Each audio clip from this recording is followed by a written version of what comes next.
तो शहबाज साहब 2-3 दिनों के लिए गए, वो वापस आ जाएंगे। वो भी तो शहबाज शरीफ के पाँव में नहीं थे जमीन पे लगे, अगली फ्लाइट मैं पे वही पकड़ कह ली। रहा हूँ ना, अब एक नवाज शरीफ की वापसी के ऊपर लगता है अभी लोगों को शक है। शहबाज शरीफ साहब वापस आए थे, अगले दिन ही फ्लाइट पकड़ी और फिर चले गए, और कहते ही हैं कि ये जो पाकिस्तान में करप्शन के केसेस खुले हैं इसके ऊपर, और जनरल बाजवा के ऊपर जो उन्होंने यलगार की कि जनरल बाजवा और ये दोनों, इनको तो हमने जेल में खड़ा, कुटहरे में खड़ा किया। बिस्मिल्लाहिर्रहमानिर्रहीम। अस्सलाम वालेकुम नाजरीन कराम, मैं हूं अब्दुल बासित स्वाति और आप देख रहे हैं मेरा डिजिटल चैनल। नाजरीन कराम, पहले आप ये वीडियो देखिए, फिर इस पर डिटेल में बात करते हैं। करना है। और जस्टिस एजाजुल हसन को भी इसके ऊपर मसाइल हो गए, इसलिए फौरी तौर पर छोटे भाई को वापस भेजा गया। देखिए, एक तो बहुत शुक्रिया, मैं अभी हाल ही में होके आया हूँ, परसों वापसी हुई है मेरी लंदन से। 4 दिन इन्हीं मामलात पे, जो लीगल मामलात हैं उनकी वापसी के हवाले से, और पॉलिटिकल मामलात हैं उस पर खासी लंबी लंबी डिस्कशन हुई। हमारी लीगल टीम की भी मुलाकात हुई, आजम तारड़ साहब भी थे, हमारे लॉयर अमजद परवेज़ भी थे।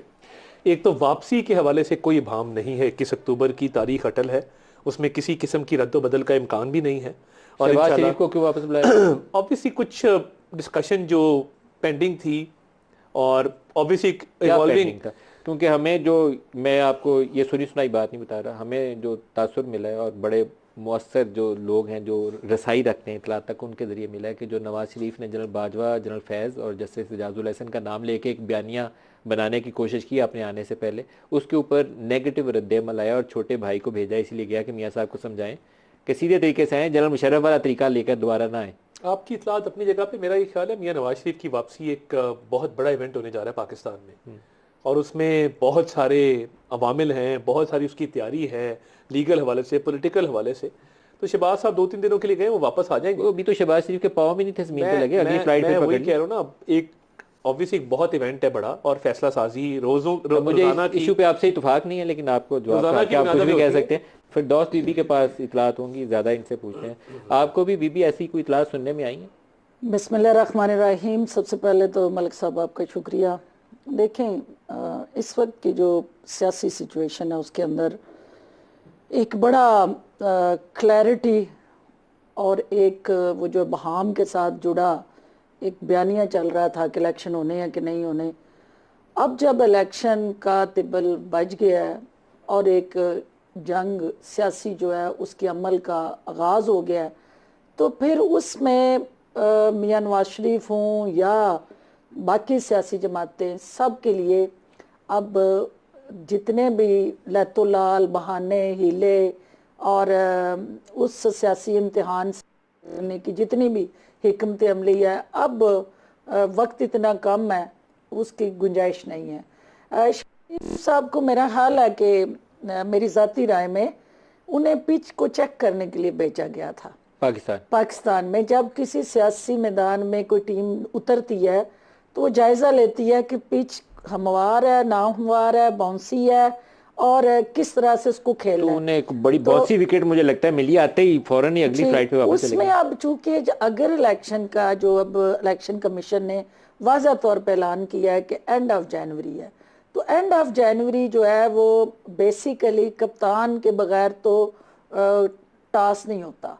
तो इनकी जमात ने फैसला करना है कि मियाँ साहब जो कि ये एडमेंट है कि वो आ रहे हैं, और वो क्या उस सियासी मैदान के अंदर उस टीम की सरबराही करते हुए, देखिए जो बेसिकली जमात के अपने ज़ाहिर एक अपना आपको यकीन है कि नवाज की नहीं है? मुझे अगले 2 हफ्तों के बाद आएगा, अभी नहीं है, क्योंकि उस सिचुएशन को देखने के बाद से नैब मुतहरक हुई, इस तरह से वो केसेस जो है वो दोबारा से अदालतों में एक्टिवेट हो रहे हैं, या जिस तरह का एक कह लें कि एक ऐसा माहौल बन रहा है कि जिसमें एहतसाब की तरफ चीज़ें जा रही हैं।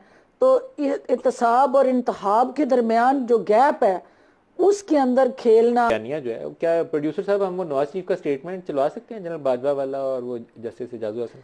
देखिए, वो डेफिनेटली जो भी उनकी एक सख्त लाइन है, और सख्त लाइन में उन्होंने क्लैरिटी अपनी पार्टी को दी है कि ये मेरे आने की जो है ना वो मतलब अपनी एक सियासी बयानिया उन्होंने खड़ा किया था, अपने ओवर्स जो है ना, इतने ओवर्स में का मैच जो है ये, इसके अंदर मैंने ये टारगेट है मेरे, और इस चीज को बोल्ड करना है, और इस चीज को मैंने क्लीन बोल्ड करना है, कैच लेना है, किस तरह का मेरी परफॉर्मेंस होनी है। लेकिन एक अहम बात जो है मलिक साहब, जो भी हालात सूरत हाल हो या इनके फैसले जो उस पे इम्पैक्ट क्या होता है, पॉलिटिकल स्ट्रेटजी और क्या हिस्ट्री एस्टेब्लिशमेंट से रद्दमल नहीं आएगा जनरल बाज या जस्टिस एजाजुल हसन के ऊपर? वो कहेंगे कि मैंने इनको कुटेरे में लाना है। तो जनरल मुशर्रफ वाला तजर्बा हमारे सामने मौजूद है कि क्या हुआ था। मेरा ख्याल है कि मियाँ साहब ने ये जो टाइम पाकिस्तान से बाहर गुजारा है, बहुत कुछ रीथिंक किया होगा, बहुत सारे हकायक को एनालाइज किया होगा, उन सारी चैलेंजेस को रीएवैल्यूएट किया होगा, फिर असेसमेंट करके एक अपने ग्राउंड रियलिटी बेस्ड एक हिकमत अमली बना के अपनी जमात के सामने रखी होगी, जो चंद दिन पहले आपने सुनी। लेकिन अगर वो उसका मकसद वही हमारी नूरी नत और मौला जट की बढ़के हैं और तसादम का रास्ता है, तो फिर उसके लिए मसाइल तसादुम, ये जो लफ्ज़ आपने बोला असल में यही वो चीज़ है जिसके लिए छोटे मियाँ साहब को वापस भेजा गया। पाकिस्तान में बड़े बड़े एहतसाब के केसेस जो हैं दोबारा बहाल हो गए सुप्रीम कोर्ट के उस ऑर्डर के बाद जिसमें नैब में की गई तरमीम को रद्द कर दिया गया था। नाज़रीन कराम, आपने वीडियो देखी जिसमें अब अगर बात की जाए नैब कवानीन के हवाले से, तो नैब में जितनी भी तरमीम हुई हैं वो चूँकि अब ख़त्म हो चुकी हैं, तो अब तमाम लोग जितने भी नामज़द हैं नैब के अंदर उनके केसेस को रीस्टोर किया जा रहा है ताकि दोबारा से उनके केसेस को वहीं से शुरू किया जाए जहाँ पर इनको फ्रीज़ कर दिया था। और उसके बाद चूँकि हुकूमत तब्दील होगी, नून लीग और PDM की हुकूमत आ गई, फिर उन्होंने तरमीम कर दी और केसेस वहीं के वहीं फ्रीज़ होकर रह गए। अब चूँकि नैब तरमीम को ख़त्म कर दिए तो दोबारा वहीं से ही नैब ने दोबारा काम का आगाज़ कर दिया है और बहुत सारे जो है रेफरेंस भी जारी हो गए हैं और जुडिशल कम्प्लेक्स उसके रिकॉर्ड को भी पहुँचा दिया गया है। अब एक और खुशखबरी भी है। खुशखबरी यह है कि Pakistan election commission of Pakistan में इलेक्शन करवाने का एक समझे ऐलान कर दिए। जनवरी के आखिरी हफ्ते का कहा जा रहा है कि इलेक्शन मोस्ट प्रोबेबली जनवरी के आखिरी हफ्ते में हो सकते हैं। उस हवाले से जो हल्का बंदियाँ हैं उनकी फ़हरिस्तें 27 तक जो है अपना पहली फ़हरिस्तें शुरू हो जाएंगी और फिर जो है नवंबर में जो है इसकी फ़हरिस्तें मुकम्मल हो जाएंगी और उसके बाद जो है मुल्क के अंदर आम इंतखाबात की जानब बढ़ा जाएगा।